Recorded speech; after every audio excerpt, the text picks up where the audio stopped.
Hey, listen, before we get into today's episode, let me ask you this. When's the last time you had a proper break? Whether you're a truckie, a shift worker, a parent, or just here for the laughs. We know you're working bloody hard just to keep the wheels turning, and that's why our mates at Nature Bee want to send you on the holiday of a lifetime. We're talking $20,000 worth of travel anywhere in the world. You name it. Fiji, Vegas, the Outback, Rome, Paris, London, doesn't matter. New York, you choose. Stick with us because only Bonafide listeners get the inside scoop on double entry weeks, exclusive offers, and a lot more. So hit the link in the show notes or head to naturebee.com. Read the T's and C's, and I'll tell you more as we roll on throughout the episode of Bonafide, also made possible thanks to Nature Bee. In a world where voices are silenced, Please. one man refuses to lie down. It's about how hard you can get hit and keep moving forward. How much you can take and keep moving forward. That's how winning is done. He's been punted not once, 40 years they've been trying. not twice, You couldn't fire somebody if they were horrible, doing a terrible job. but 3 times. You're fired. He doesn't tell you what to think, but gives you something to think about. Welcome to the Bonafide Podcast with Luke Boner. And he's not All right, here we go. done Hold your ears, folks. yet. It's showtime. Well, it's the holiday season. Scooby-Dooby-Doo-Up. Oh my God. G'day, folks. Welcome to the Bonafide holiday special. And we hope you've had a great Christmas and a great New Year. And we hope you have a great year ahead of you. Millennial, Merry Christmas, Happy New Year. I've got a question for you. And Rod Hannifey, Wocket Wadney Hannifey is also with us because we're going to talk a little bit of trucking news and a few other things. Rod Hannifey, welcome to our holiday version of Bonafide. That's a very special welcome. Thank you very much. And I hope you both had a good Christmas as well. Now, I've got to ask you, when does the window close on saying Happy New Year or Merry Christmas? People are still saying Merry Christmas 5 days after Christmas, and people say Happy New Year up until July. The window closes when? When does the window close, Kelsey? Oh, I think the window for Merry Christmas is done now. Now it's Happy But for how New long Year. is it Happy New Year? 2 weeks into January. After 2 weeks, No, done. Rod? Look, mate, up until Christmas, it's Merry Christmas. New Year, well, as far as I'm concerned, same sort of thing. Up until New Year, it's Happy New Year upcoming sort of thing. And then after that, it's, well, wish you all for the best for the year. Hope you had a good Christmas, depending on how long since you've seen the people. I went to the shops early this morning and people are saying, did you have a good Christmas? Oh, what do you care? Oh, well, they're I know, just because being they've got nice, nothing Luke. else Stop to being say. a grumpy bum. Oh, Luke, what? You're so cynical. Am I?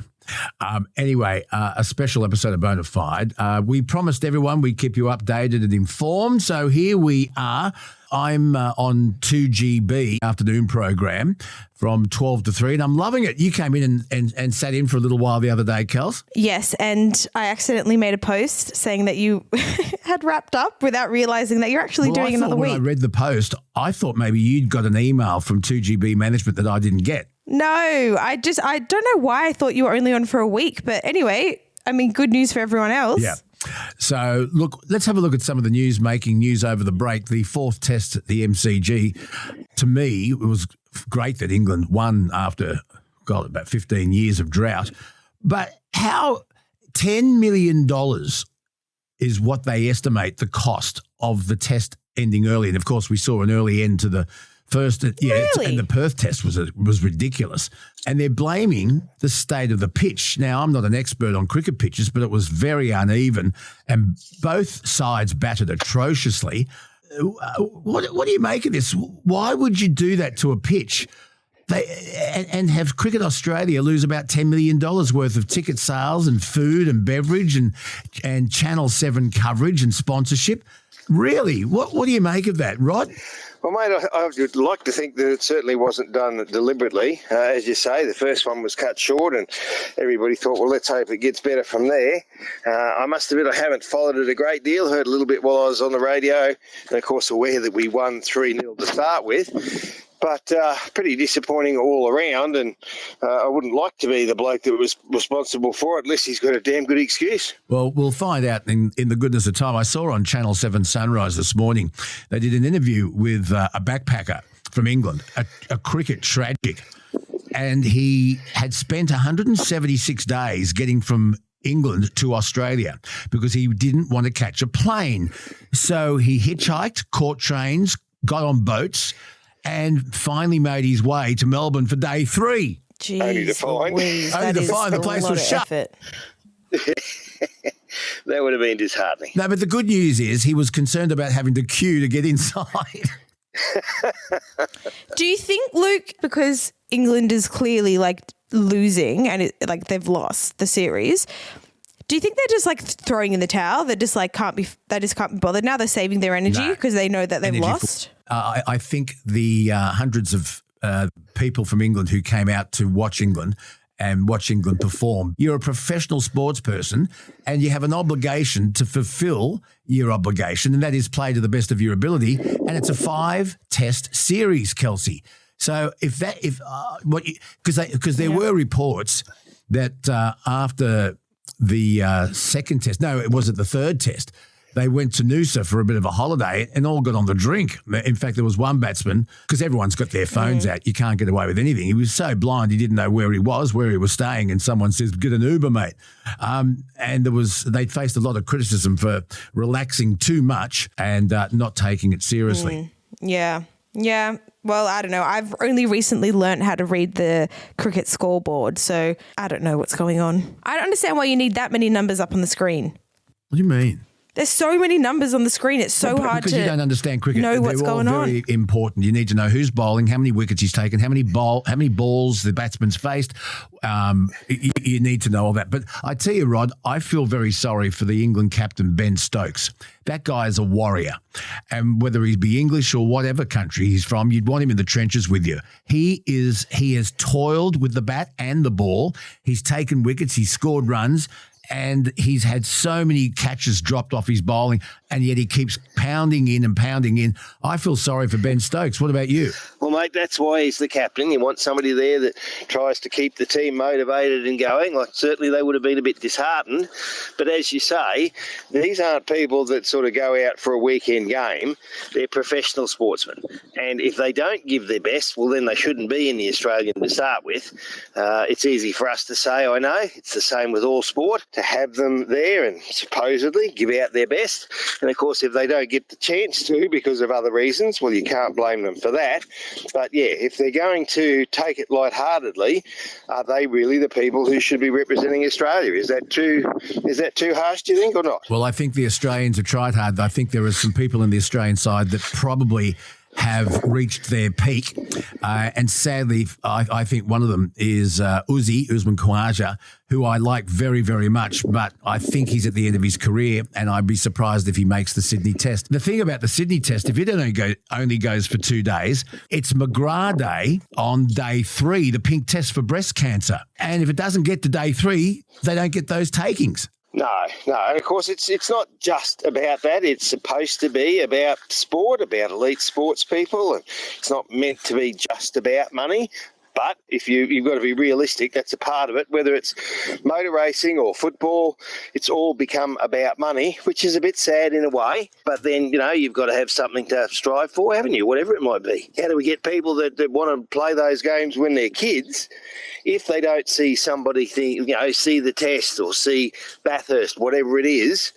You've got to get them involved. You've got to give them something to aim for. And I think that's probably the biggest part of their job. Wouldn't you agree? I totally agree. And I remember one Bathurst. It's funny you should say that, because I remember when Dick Johnson went into a Ford Mustang. You might remember it was green. Anyway, the car was busted. It was not competitive. But you know what Dick Johnson did? He got back in the car, drove a half-paced car for as long as he could. Why? To give the fans something to cheer for and to give his sponsor time on TV. Yes, I might have said to you, I'm reading Colin Bond book, Full Tilt. And, of course, with the passing of Alan Moffat only recently, Colin drove for him. They did the famous 1-2 at Bathurst. And Harry, Colin talks of Harry Firth, the Fox. Yep. The man behind the Holden Dealer team, The guy, Beachy and all of those people. The man with the denim cap. Yes. So I would have loved to have met Harry, never did. Met Peter when I was a kid. Have a photo of Colin driving my Tirana from years ago. But, yeah, those sorts of things, you like to look back on them. They talk about how they got into it, seeing their peers and seeing their idols, I suppose, and getting involved that way. And look, mate, it's a lovely time of year if you've got the time to go to the cricket and sit down. But seeing we're talking trucking, there's a lot of blokes still out there that haven't got home, that are still on the road. And we hope that at some stage they get there to see their families. Exactly. By the way, I did meet Harry Firth. I met Harry Firth a number of times. I had somewhere a photo of me and Harry and Peter Brock, and I don't know where it is. I've moved house 100 times since then, but I was lucky enough to meet the great Harry Firth, and he was a real character. Just while we're talking truckies and roads, an interesting discussion I had on 2GB recently with Phil O'Neill was about the double demerit points, which are in place around most of the country except Victoria. And there's a big debate as to whether or not, if double demerit points actually does affect the road toll, why don't we just bring them in all year round? Now, in New South Wales, you have 13 points to play with. You start with 0, and as you break the law or have indiscretions, you get to 13 points and then you're disqualified. Now, professional drivers get 1 extra. Now, we can talk about whether or not double demerit points should just stay that way, which might be an extra incentive to really obey the rules. Trouble with that is, of course, for a lot of those demerit points, you don't find out about it until a week or 2 weeks later, and you may have lost your license in a period of 1 week and you don't even know about it. But the other thing is, and this was an interesting debate, Rod Hannifey, professional drivers, should they be given maybe 2 or 3 extra demerit points, maybe to 15 or 16, because they're on the road longer and more often, and there's more of a chance that they could cop demerit points? Should they be given a bit of leeway? One of the arguments against that is that no, professional drivers should know better. Rod, what are your thoughts? It's been a discussion amongst drivers for quite some time whether they should apply to professional drivers at all. Now, as you say, really, Christmas time, in some way, yeah, mate. Like you say, we do more kilometres. We do 10 times the kilometres of your average person. More. I do 4,000 or 5,000 kilometres most weeks, and some blokes do more if they're running line haul to Perth or whatever it might be. So the average person does 20,000 in a year. We do 200 to 250 depending on what your role is. So that's 10 times the amount of exposure. Now, mate, how many people are absolutely perfect? How many drivers out there now can put their hand up and say, I have never, ever in my whole life broken the law? There's quite a few who'll say they've never been caught. But whether they roll down the hill at 3 kilometres over, and there's a whole argument over where that break point should be, and you talk about not getting the penalty in the mail until later. So there was a bloke rang into a radio station at one stage. He was a commercial traveller, so let's say he's doing quite a few Ks. But he said the problem was he'd been out on the road, he got home, found these 3 tickets at home, had nearly lost his licence, but what it did was actually scared him that much that he spent too much time then watching the speedo because he couldn't afford to lose any more points. He was going to lose his job. So instead of watching the road, he said, I found myself watching the speedo. Yep. Now, years ago, you had the copper on the side of the road. You saw them out on the road. You thought about that and you thought, I should be doing the right thing. I'll do my best. Now, it's one thing to do your best. It's another when you do 5,000 kilometres every week to be absolutely stone perfect and not make a mistake. And I had a discussion with a very high-up lady in the RTA at one stage back in the day, and she said, the speed limit is 100. And I said, yes, it is. I agree. But have you ever in your life done 101 or 102? And, of course, she said, oh, well, so, if she can, in a car that weighs 2 tonne accidentally hit 103 rolling down a hill because she's watching the traffic. Isn't that what we want people to do? And yet they expect us to be letter perfect. And then you take the next step, Luke, because it's not just the police that are on us, it's the NHVR and others. And then they want to give you a ticket because you forgot to sign the page in your logbook 2 weeks ago, or, you went 10 minutes over because you wanted to get to somewhere that had a toilet. So I expect and respect road safety, and I respect the laws that are there. But some of those laws and some of those penalties, they are absolutely ridiculous compared to, you watch the TV shows, Luke. Somebody goes out, they get drunk, they drive. They knew they were drunk. They drank the beers. Nobody forced them down their throat. And they go to court and they get a $200 fine. We go somewhere, you drive 10 minutes over because you wanted to get to a loo, and you are liable, if you go to court and get the maximum penalty, for a $10,000 fine, Luke. Please explain to me that is about road safety. I remember not so long ago, Kelsey would vouch for this because she used to drive from Sydney to Bathurst a fair bit, and I did a lot. And it was a couple of years ago, maybe 2 or 3 years ago, I drove to Bathurst from Sydney. And I've got to tell you, Blaxland, Wentworth and Lawson would have got across there quicker than I could have. And you are constantly watching your dash, your speedo, because you've got 40 for school zones, you've got roadworks which never end, and then sometimes it's 60, sometimes it's 80. Then for a split second it's 100. Then, all of a sudden, more roadworks, and then another 40. It is impossible to keep up.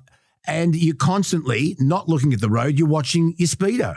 Yes, the Great Western Highway, mate's got more changes than you and I have had bloody pairs of underpants in our life. So, again, I understand that. And, look, years ago, they designed the roads, and I'm sure you're aware of the warning signs for corners, the 45 for the corner, and it's got the arrow on it.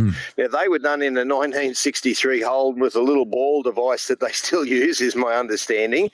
And that's not to say that people should ignore those signs, because the trouble is they're not all the same, Luke. Now, the other day I was heading across through Mudgee to go to a coal mine out the back there of Lithgow, and there was an accident. The road was closed and they sent me up through Safala. Now, I'm only in a single semi-trailer, but I was fully loaded, hadn't been through there before. Like, there's a couple of corners in there at 45 is too fast, and that's what they're signed at. So you do have to respect them. It's a road I wasn't familiar with. So I took extra caution. I took my time. I made sure that I was safe where I was. And if people drove to the conditions, and then, you go the other way, you talk about autobahns and speeds, they say every K over is a killer. And in one way, that's a good marketing campaign. But if you are looking at the speedo when you do 102 and put your foot on the brake and run over somebody, is that road safety? Yeah. The other interesting discussion, which sort of segued from our discussion on demerit points, was the fact that, and you and I have talked about this a lot, how during significant holiday periods, Easter and Christmas, the two big ones, you can get into your car and drive from Melbourne to Byron Bay, and no one is checking to see how fatigued you are. Now, truck drivers are governed by logbooks, and yet people in motor cars and towing caravans, there's no logbook. There are suggestions that you stop every 2 hours, and some car technology can tell if your eyes are drowsy, or it knows how long continuously you've been driving, and it can suggest you have a cup of coffee. A little coffee sign comes up. But There's no law governing people who drive motor cars. You truckies live and die by your logbooks, and there are severe penalties if you transgress those laws. Do you see the day coming where, with all the new technology that's now standard in a new motor car, that there will be some sort of work diary built into the computer and facial recognition to know who's actually behind the wheel, where ordinary drivers will be governed by some form of legislation determining how long they can drive continuously? Can you imagine the bloke that's the parliamentarian that's got the balls enough to do that. Now, look, there are two sides again, Luke. I know people are saying we have, road safety strategy for 2030. There are all these things happening. And those who are road safety experts say that we are trying to do the same thing over and over and nothing changes. And that is put the penalties up and things like that. Now, have we ever realistically gone down the path of giving people proper education when they get a licence? Now, if we taught them the right way, if we taught them to share the road with trucks, if we taught them to respect others, if we taught them that every other car had a member of their family in, would they drive stupidly? Would they risk somebody else's life knowing that? But we don't. We teach them just enough to get a licence, and then we let them loose. And then when they make a mistake, we fine them and we take their licences off them. And, of course, I'm sure you're aware of those people who have lost their licences have an even worse accident rate because, of course, they're driving around unlicensed.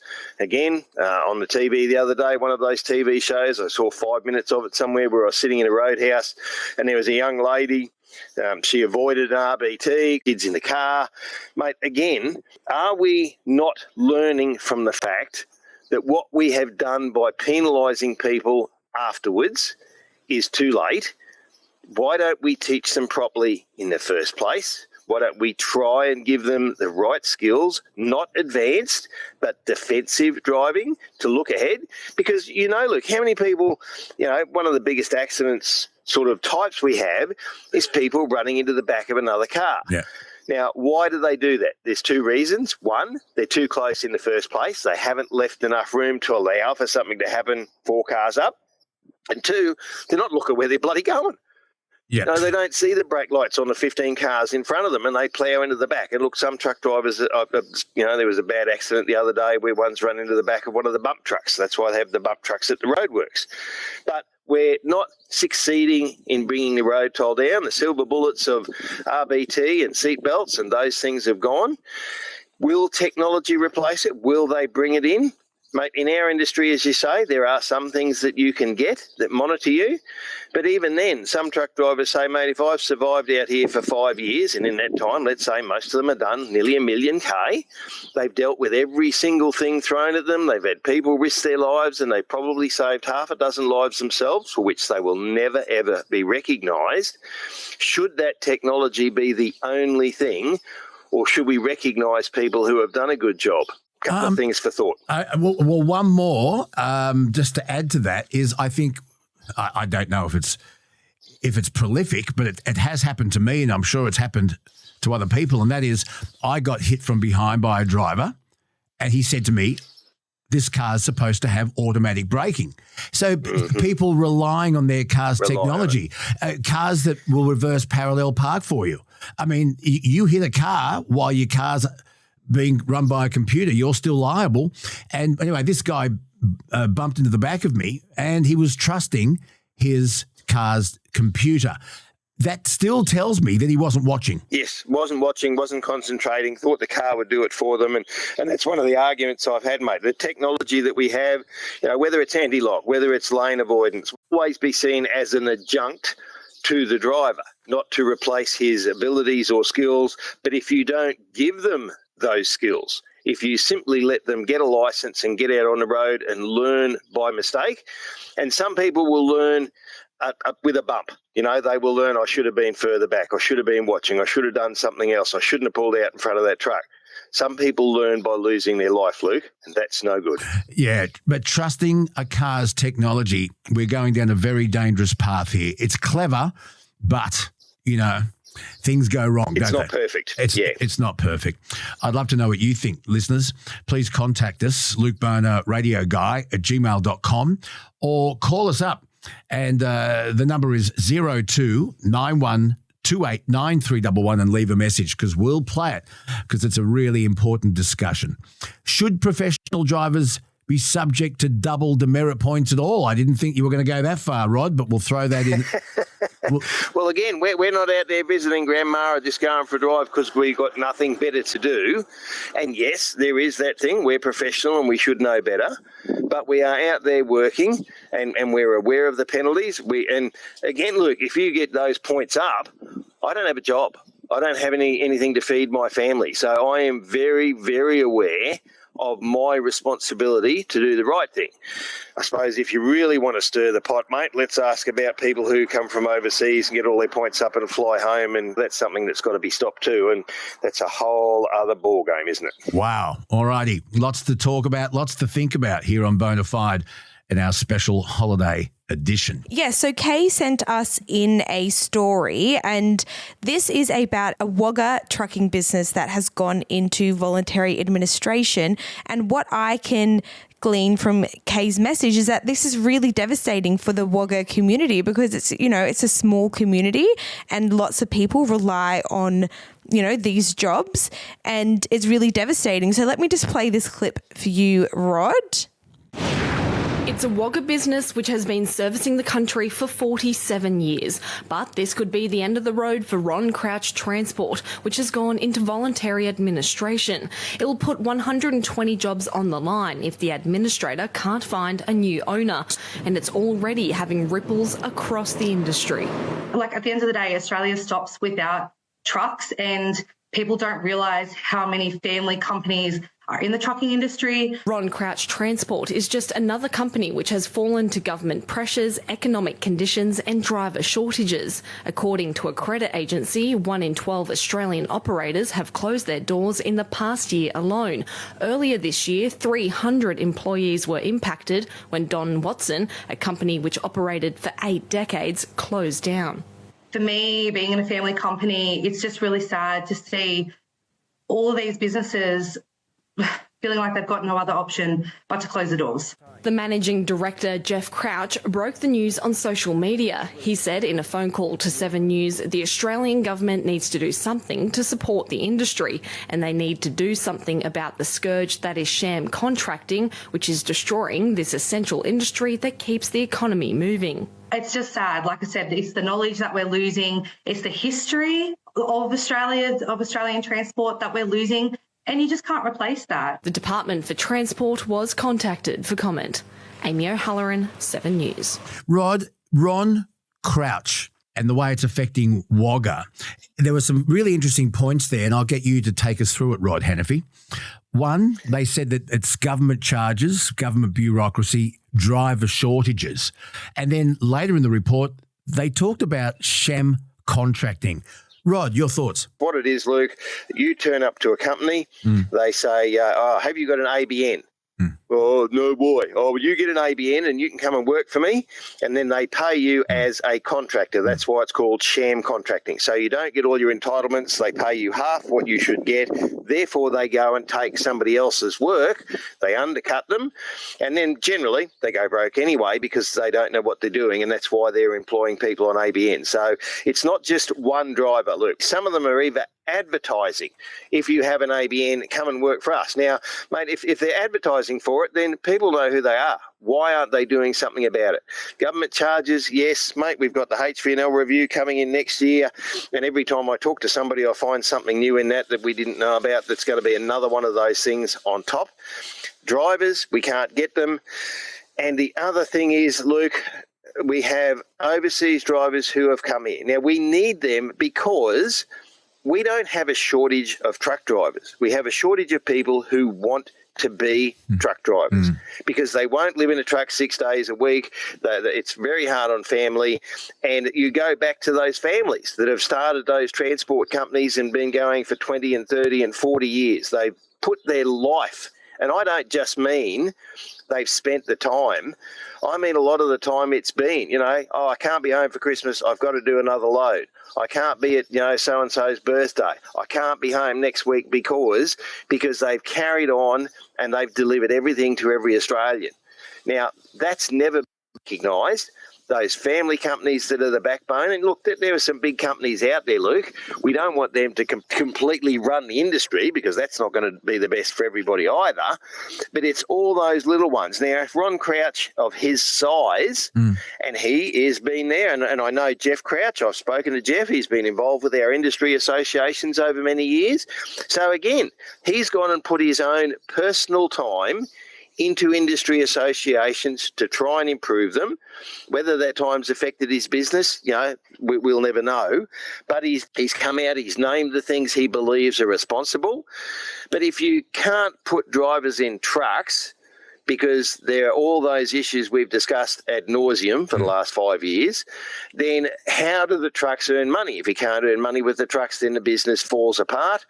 And all we ask is that people that come here from overseas are properly trained and tested. Now, what did we talk about 2 minutes ago? Teaching people about getting a car licence. If we can't educate them, how do they know how to do it? And if they come from overseas and they say, I drive a truck, and they let them out loose in a B-double, they have an accident, and then it's the industry. And then some young boy who looks at the TV, or his parents who look at the TV and say, goodness me, another truck accident, and they blame us when it's not our fault. Again, another whole raft of issues there. Then is that boy going to want to go and be a driver? Probably not. Therefore, in the next few years, we have another bigger shortage, Luke. So It's not one simple factor, it's many. But he's right. If something isn't done for the sham contracting, if something isn't done about proper education of every single driver, whether they be a car driver or a truck driver, people are going to continue to die on the road. And we as an industry are going to struggle to deliver things to people. And we know what happens when there's no trucks. There's no bloody toilet paper in the supermarkets, Luke. Yeah, exactly. Really good comments, Rod. Please let us know your thoughts. 0291 28 9311, Luke Boner, Radio Guy at gmail.com. Rod, the National Heavy Vehicle Regulator, the NHVR, has shared images of a prime mover, and it was presented for its programmed vehicle inspection, and it was found to have had a range of issues. The NHVR has said the torque rod bush was completely missing, and all others were torn. The brake linings on the right-hand side first drive were completely oil-soaked and evidently had been for some time. And the fifth wheel to chassis mount bolts had both missing, and they had loose nuts. The NHVR also reminded operators about the importance of pre-start checks. There is a hotline, and you can report any defective vehicle to 1-800-931-785. Rod Hannifey.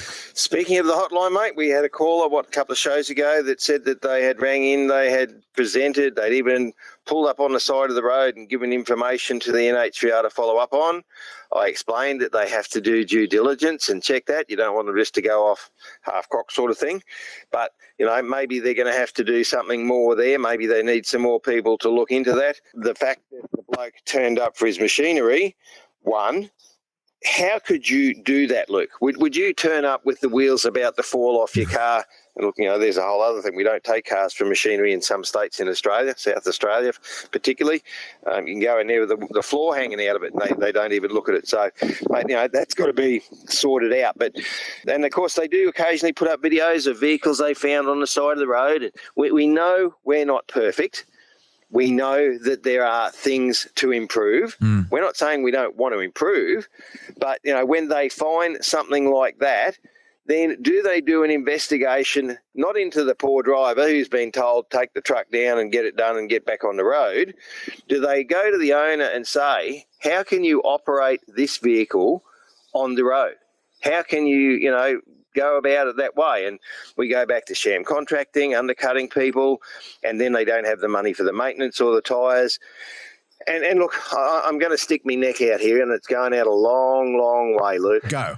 I have a real concern that where we have those overseas drivers who have come and they've either defeated the licensing process, they've managed to get through somehow, they can't read our signs, they can't speak English, they can't read bridge signs. There was another bridge strike, and they reckon those numbers have increased recently.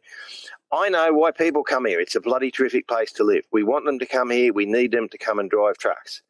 But if they're going to come here and not be a part of the industry, if they're going to come here and talk all by themselves on the phone while they're driving along to their mates instead of having the UH on so we can tell them there's a cow in the road, mate, or the road's closed, or traffic stop round the corner, then we are going to continue to have a problem. And the NHVR, unfortunately, are in a position where when they pull some of those people up. Now, there was a post the other day, there was an immaculate-looking truck pulled up. Now, this truck, you could have eaten your dinner off the chassis plate. Yeah.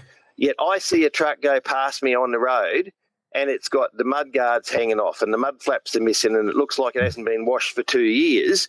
Now, wouldn't you then pull that truck in and say, mate, geez, the truck's looking a bit rough, what's going on here? But they can't, because as soon as they do, the bloke says, I don't speak English, or, oh, you pulled me in because I'm black, white, brindle, brown, cream coloured, got orange hair, I don't care what it is. And they're hamstrung. Now, I've said to them, surely we as the drivers see it, surely you can see it. And they're hamstrung because if they do pull somebody up, it's, I can't speak English, or, you're racist and you've pulled me up because I'm the wrong colour. Right. Now, I understand that concern, but here we are at a point in the life of the road transport industry in Australia that we are losing family-owned companies that have put their blood, sweat, tears into this industry. They are supplying what we believe is an essential service, nobody else does. Give up our lives often on the road because people aren't taught to share it with us. And now we have a situation where we can't get people to drive and do the job unless they've come from overseas, but then we are letting them through the system. It's like education, look, at school. Because people can't understand maths, do we throw it away altogether and then nobody knows how to work out what 2 and 2 is? No. We should be teaching them properly. We should be giving them the education because we can't survive without them. But goodness me, they're doing a lot of harm and it doesn't seem to be a solution to solve that problem anywhere that I can see. All right. Quick pit stop, folks. Let's talk holidays. Now, be honest. The road in front of you, the treadmill under your feet, or that pile of dishes in the sink, it's getting old. Now, picture this. Swapping the dish soap for an icy Bingtane. Imagine the endless stretch of highway turning into a stretch of white, sandy beach. Or that treadmill. Suddenly, it's the climb to Machu Picchu. Now, that's the feeling Nature Bee wants to give you with their bucket list competition. A chance to win $20,000 worth of travel anywhere you choose. And if your dream trip costs less, well, the rest is yours, the spending money. You keep the change. Plus, there are plenty of little wins too. Gift vouchers to turn a long weekend into something special. And Nature Bee prize packs to give your insides the reset of a yoga retreat. All you need to do is spend $79.90 or more on Nature Bee products and you are automatically in the draw. So if you've ever thought of trying Power Pollen, this is the time to do it. Hit the link in the show notes or head to naturebee.com. Read the T's and C's and who knows, next time you're listening to Bonafide, you could be listening to us from the beach. Rod, a caller that I received on 2GB last week, it was a truck driver.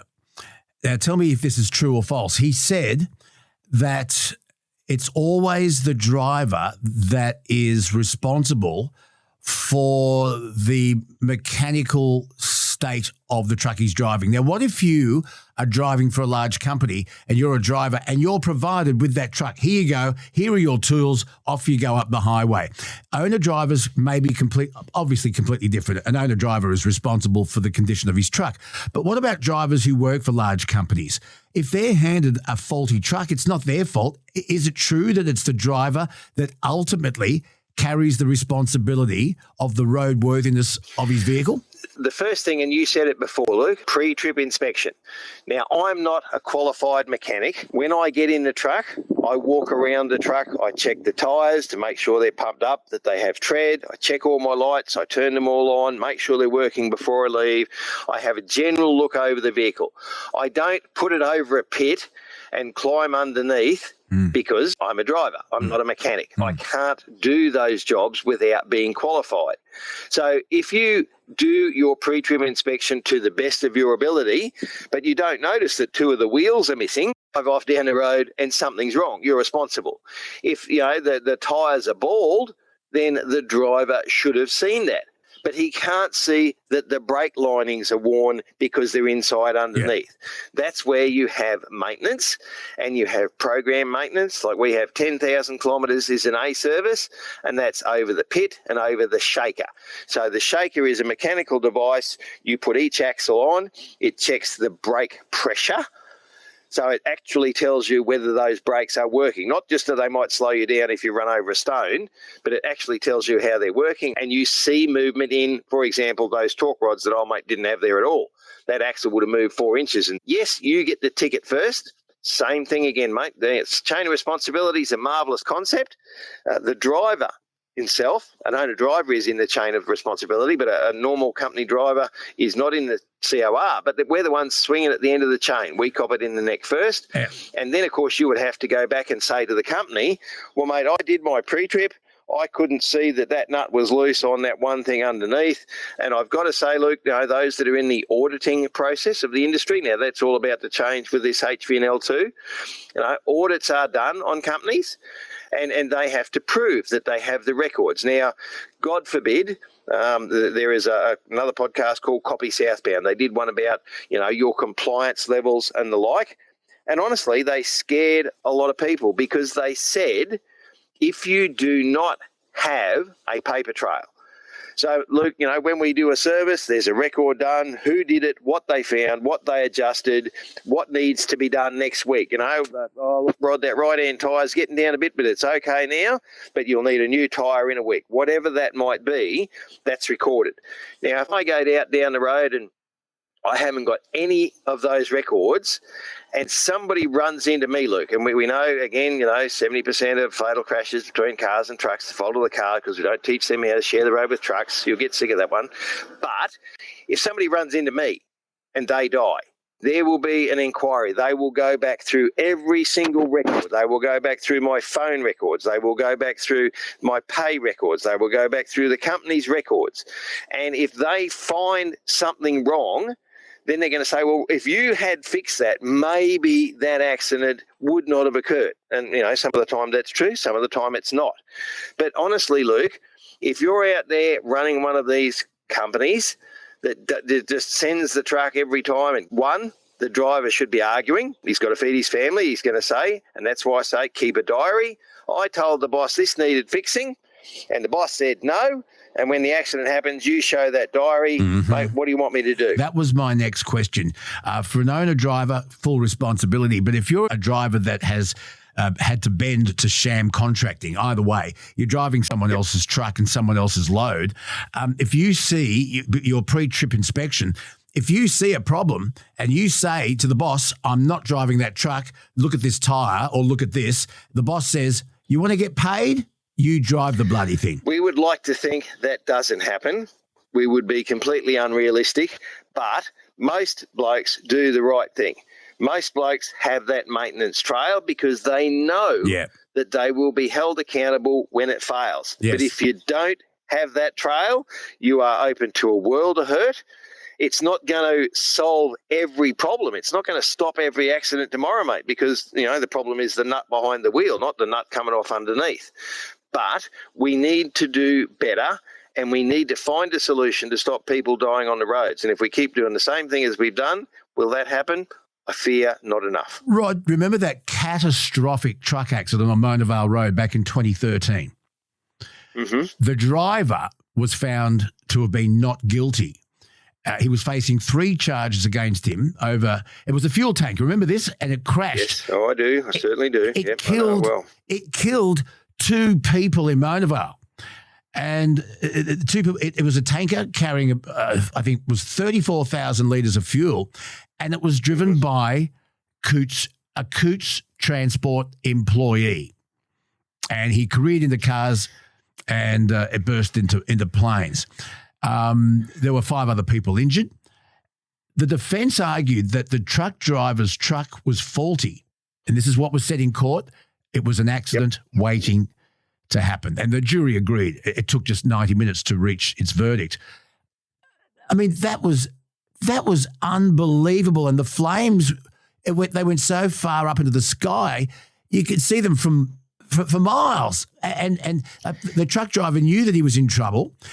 He was in the correct gear coming down that steep part of Mona Vale Road as you come into, and he was tooting the horn, trying to get people to get out of the way. It must have been the most horrific thing. I still remember it, 2013. And the biggest problem, Luke, is that it wasn't Coots. Coots had been sold to a company who, like has happened in our industry a few times, somebody as an investment company thinks, these transport companies, geez, they make money. Let's go and buy some of them. So they go and buy them. This is exactly what happened to Coots, mate.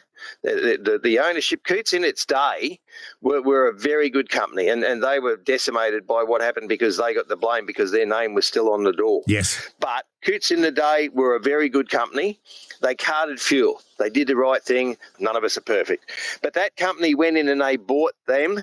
They bought a couple of others as well, and they ran it into the ground. Yeah. They went there to make money. They didn't look after the gear.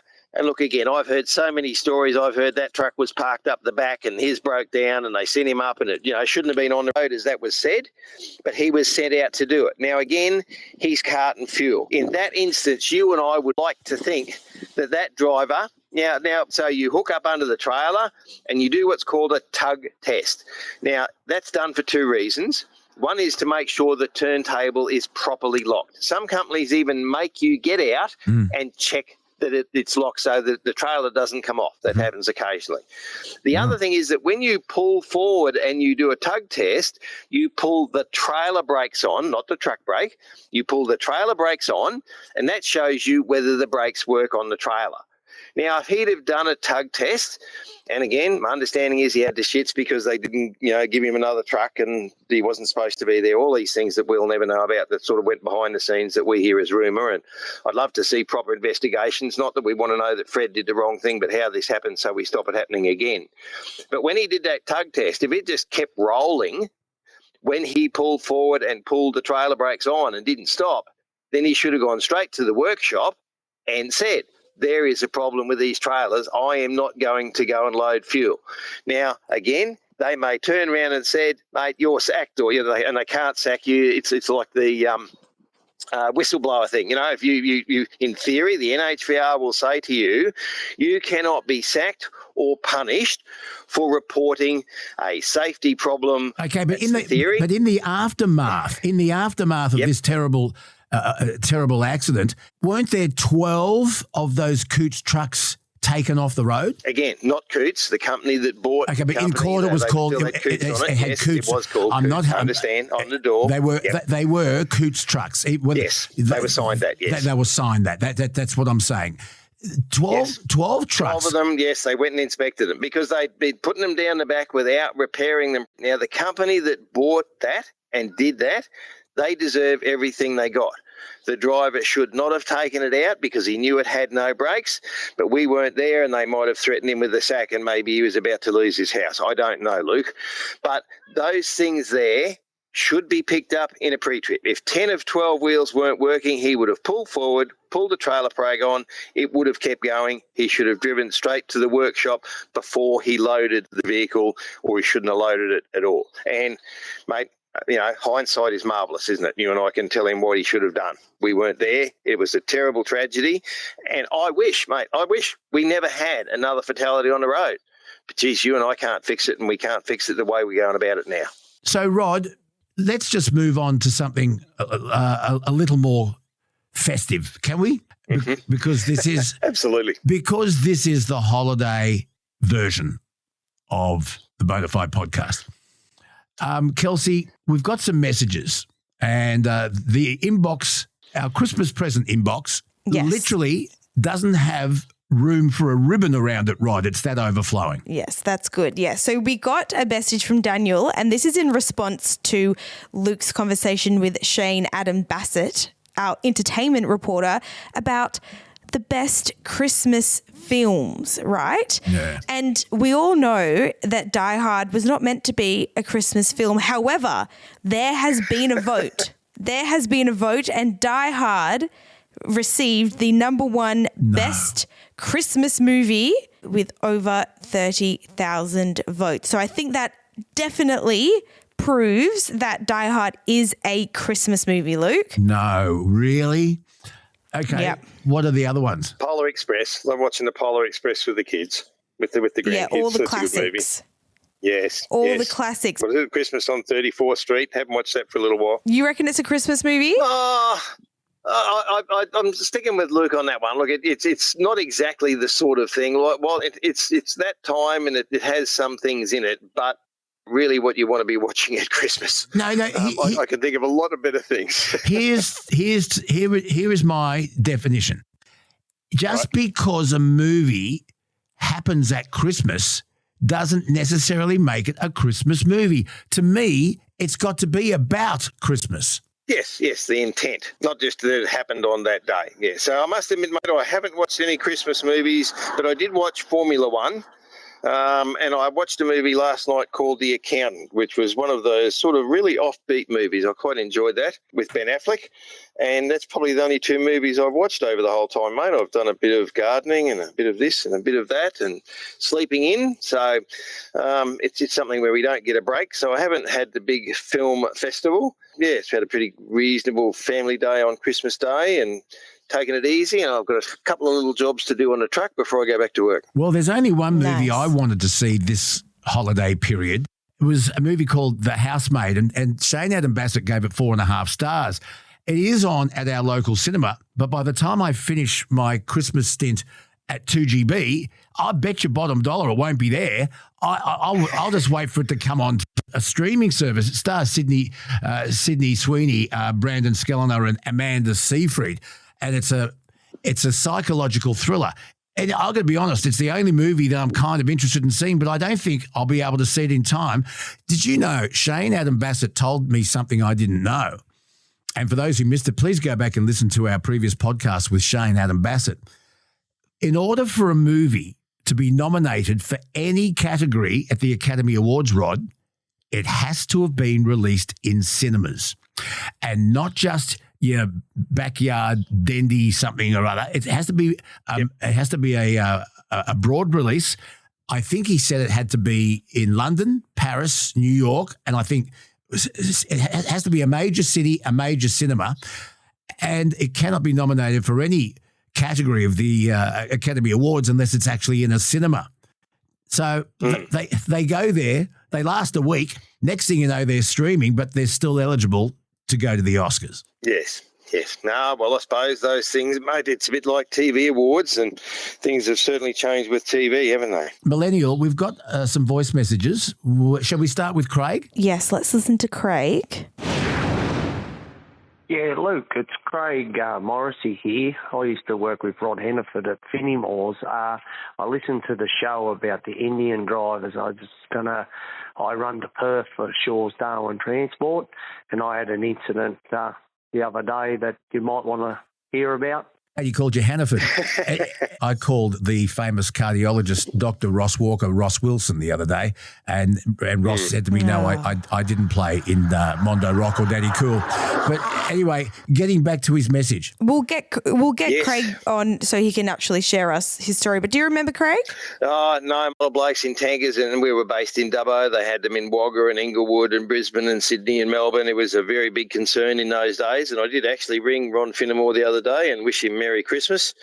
He's still out there in the red and green trucks now. Finnemore's tankers from the days was sold to Toll, but they're still going. And, mate, he's not alone. I did read at least, I think, in Big Rigs once, and I had another bloke ring me the other day that runs to Perth and says that he refuses to drive over there at night because of the people who are running over there that don't know what they're doing.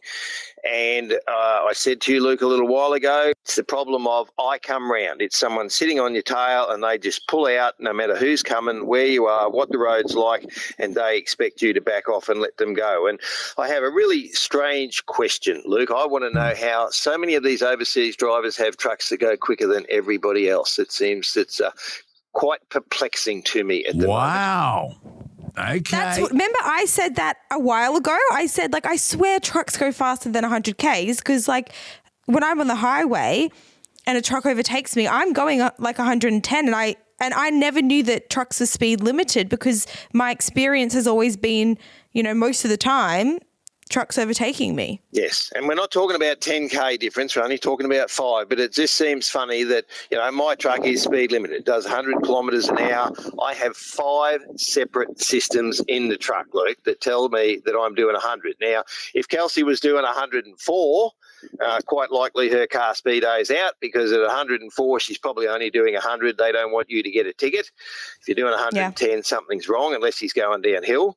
But it's just strange that of all of these people that overtake me, and generally in the wrong place and don't care, they all seem to be able to go faster than me, and I just can't work out how that's legal. But anyway, whole other thing. Yeah, your speedo in your normal, average, everyday car is not calibrated 100% correctly. You think you're going faster than you are. The accurate speedo is the one on your GPS. Yes. Cars can be legally under the ADR, Australian Design Rule, up to 10% out. But, of course, if they're 10% out the wrong way, you're going to ring Toyota and say, hey, I got knocked off doing 110 when my speedo said I was doing 100. Yeah, so they generally go the other way. They generally go the other way. Then, of course, that means they all think the trucks are speeding when generally they're not. Yeah, that's right. And you can be out by 4K, Kelsey, in your car. Yes. Look at your GPS speed. You'll see the difference. Yeah, true. We learnt that from Dr. Carl. Good And on him. We also learnt that time is wibbly wobbly. Yes, we did. Anyway, we got another voice message from Tobias. Hey, Luke. Just listening to your podcast about the rodeos. I believe rodeos shouldn't be around. Horse racing, greyhound racing, all of that should be banned. It's really cruel for animals. I don't agree with it at all. I agree what the RSPCA is saying. Yeah, good on you, Tobias. Look, it's an interesting comment. We had a big discussion with Granny Sue from Yorkie's Knob about this, and she spent her whole life mustering, working on farms, working with horses, and Kelsey learnt that a bull is actually a cow. Kelsey didn't know that. Hey. She didn't know that a bull was a male cow. But anyway, I've always wondered, if it's not cruel, how come at a rodeo, if you get a cowboy or a cowgirl on the back of a bronco or a bull and they're bucking like crazy, the bucking means they don't want you on there. But Granny Sue begs to differ, and you have to go back and listen to that podcast because it's a very interesting conversation. Rod, you got some thoughts? Is it rodeo or rodeo, by the way? Yeah, it depends on where you are at the time, mate. And look, I've been to one in Dubbo. It's not something that I've followed, but horsemanship, I've got daughters with horses. You say that because you ride the horse and he jumps over a thing, or because you canter him around and kids learn on him, they don't want you on either. Do you go that far? Now, animals have a place in the world. I certainly don't like to see them mistreated. I don't know that you're going to hurt a bull. Like it'd be like you sitting on the back of my prime mover, Luke, and it trying to throw you off. Is it going to hurt the prime mover? I don't think so. I don't think you sitting on the back of a bull. I don't think you sitting on the back of a horse. It might not enjoy it, but it's not going to kill it. It's not going to break its leg because you're sitting on there. And look, there are people that make money out of it. I suppose that becomes the issue, whether you're there doing it for sport, for entertainment, or for money. People recognise skills. Camp drafting. Now, back in the day, before motor vehicles, we had horses and carts, and horses took us everywhere. They eventually got usurped. You go back to the days of the bullock wagons and those sorts of things. Now, I'm sure the bullocks, if you could ask the bullock would have said, nah, piss up, I don't want to pull this load of wool into Longreach or Whitten, but, is he going to die because he did it? No. Well, how you treat your animals. Death isn't the problem. It's about causing cruelty and using animals, making animals do something they naturally don't want for the enjoyment and entertainment of people. And I think that's the point. But I'm not qualified because I'm not an expert. We've got a message from Stu. Hey, Luke and Kelsey. Stu here from the Gold Coast. I'm a truckie, but look, just wanted to let you know I'm enjoying your podcast. It's really great. And I'm turning 60 in January, and I noticed on my Facebook page that I could ask my friends to make a donation to a worthy cause called Wounded Heroes. So I've done that. I've started with a donation, and hopefully we can put a little bit more money into the coffers. I've listened to old mate talking about it, and I think it's an absolutely fantastic cause. It doesn't look like the RSLs do much to help their fellow It is a great cause. people, but it's nice to see that there's something around that helps the troops and their families. Yeah, it is. And it's the charity that I choose to be an ambassador for, woundedheroes.org. They help veterans who need help in a very real way. And if you love the best coffee you'll ever taste, you can order that, and that helps as well. It's great. All right, got a voicemail from Jonathan. Hi, how you going? This is Jonathan. My point that I want to put across is that lady that went on all these little holidays everywhere on our taxpayers' money.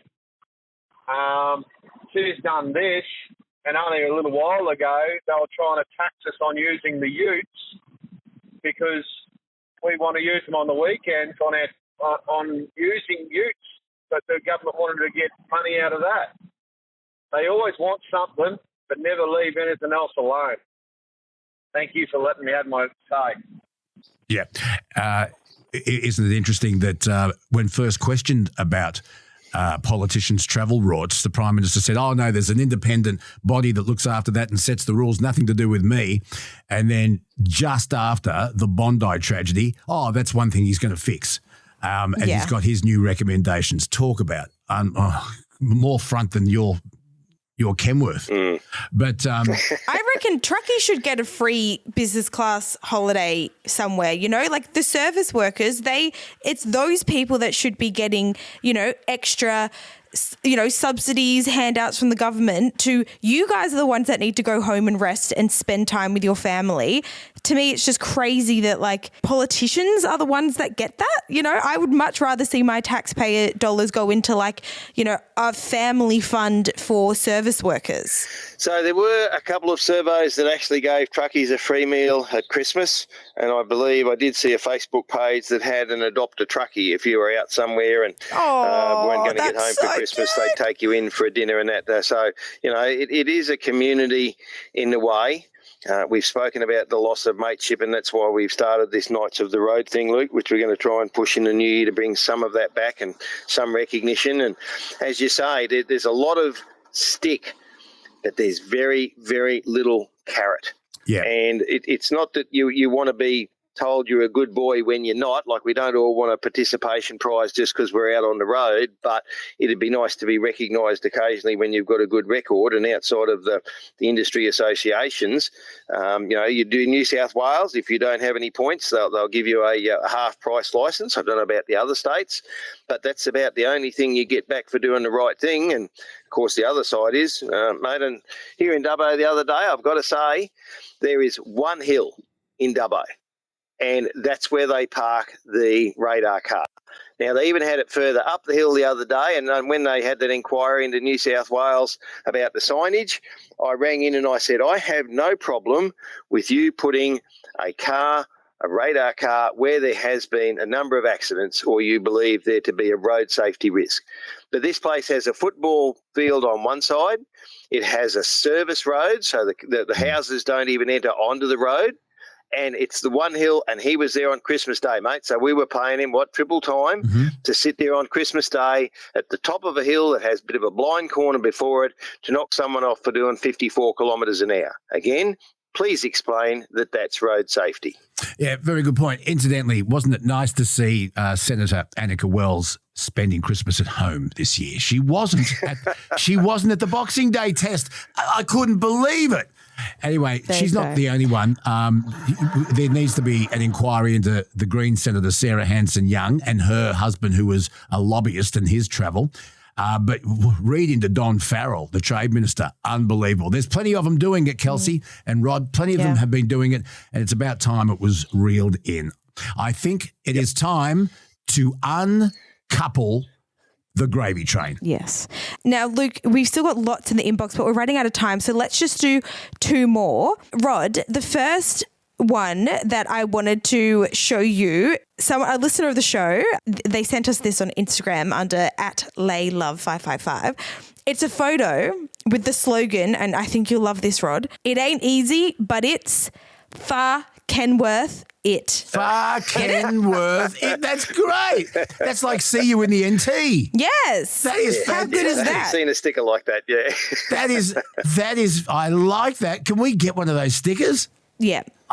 And the other thing, just for those people who are travelling over the holiday period, a lot of people like to fashion their holidays around visiting big things, Kelsey. Yes. And we actually had a listener. We were talking about this, a couple of weeks ago, Luke, talking about big things, the big prawn, the big banana, all of those things. And we were asking, what are other big things out there? Mark sent us in some photos of one that he wanted to add into the mix. The big tractor in Kanama, WA.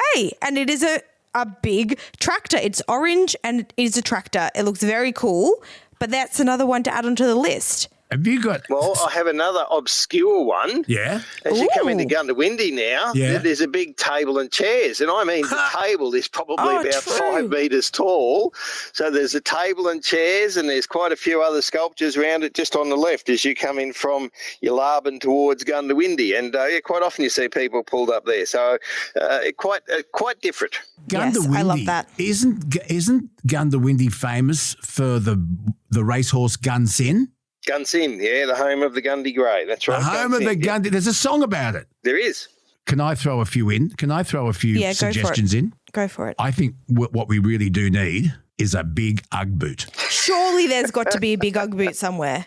Or a big Croc, the shoe. Yeah. Oh, yeah. We love our Crocs here. Okay. Can I suggest a couple more? Oh, if you must. Okay, I'll do one more, and our listeners can suggest, what else do we need? What other big thing destinations do we need?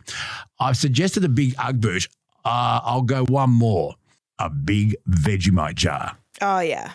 Nice. Where would you put it? Doesn't matter. Wherever it goes, it will make the place famous. Where was Vegemite invented? No idea. It's probably like South Australia. In audiobooks, I did read about the man who invented Vegemite, and he was using yeast. It took him years and years, and they all sort of wanted him to stop. And the one thing that got Vegemite going was World War I, when they sent all the packs out to the soldiers, and then everybody got into it, and they couldn't get enough after that. But he struggled for years and years to get it done. He was an Australian, I believe, or he was done in England, and he was a chemist, I think. But quite an interesting book, The History of Vegemite. Yeah, his name was Cyril Callister. He was a food scientist, and he was working for the Fred Walker Company, and he invented this axle grease, I'll call it, with salt. It was because there was a massive shortage of British Marmite after World War I. And the yeast-based spread was produced in Port Melbourne. So Melbourne doesn't need more tourist attractions, but we do need a big Vegemite jar somewhere. Yeah, surely somewhere. Well, Luke, we'll do the messages in another special holiday edition. Another exciting episode. A big platypus somewhere. Oh, get off it now.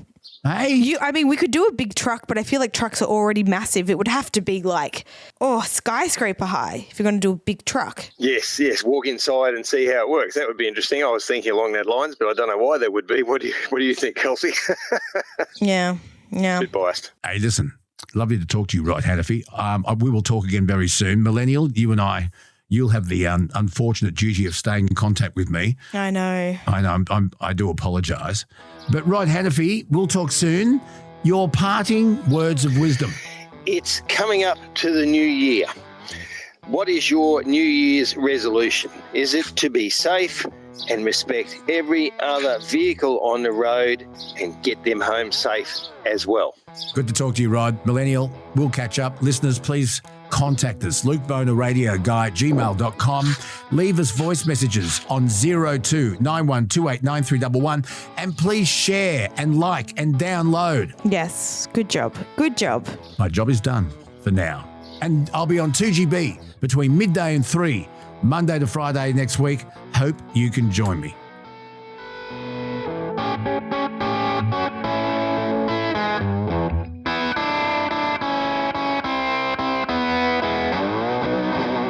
All right, look, the episode's done, but before you pull the keys out of the ignition or turn off the lights, here's the dare. Stop dreaming about that holiday and actually enter for the chance to win one. NatureBee is giving away 20 grand of travel anywhere you want. Bali, Broome, Barcelona, it doesn't matter. If it's under 20K, you keep the change. Spend $79.90 on Nature Bee products and you're in the running. It's just that easy. So go on, hit the link in the notes or head to naturebee.com, read the T's and C's, and let's see where you end up.